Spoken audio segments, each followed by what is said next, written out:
les bonnes gens. Sabacouette. Sabacouette. Ah, ça bacouette. Ça quoi? Bah, ça bavarde, quoi. Sabacouette. Sabacouette. Le sol de la cuisine est sale. Passe-moi la toile, s'il te plaît, que je puisse emballager. Cette petite phrase sera comprise par beaucoup de Normands, mais pas forcément par beaucoup d'autres francophones. Le mot sarpillière ou serpillière est attesté dans la langue française depuis le XIIe siècle. Il désignait une étoffe, une toile grossière à mailles larges. Elle servait en particulier pour l'emballage des marchandises, pour se garantir du soleil, pour couvrir les vêtements, comme tablier ou même comme couverture de cheval.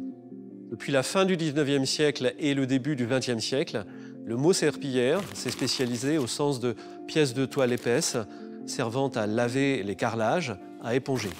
Cet emploi nouveau est sans doute dû au fait que les sols des demeures populaires, jusqu'alors en terre battue, avaient désormais tendance à être carrelés ou cimentés. En Normandie, c'est une autre expression qui va connaître le même destin. La toile d'emballage, qui servait à couvrir les colis, va être réutilisée pour nettoyer le sol. On n'est pas encore rentré dans la société de consommation. Pour cette raison, ce que le français de référence nomme serpillière sera plutôt appelé toile d'emballage, toile ou emballage dans notre région.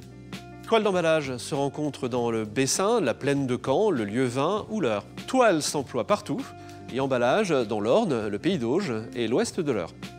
En Haute-Normandie, on parle aussi de toile à pavé ou encore de vadrouille et de varouille.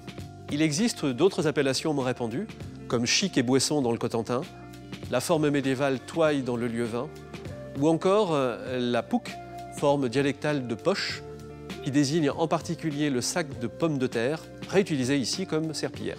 Et maintenant, pour que ça brique et que ça brille, il ne reste plus qu'à toiler ou emballager. Alors, qu'est-ce que vous en dites ?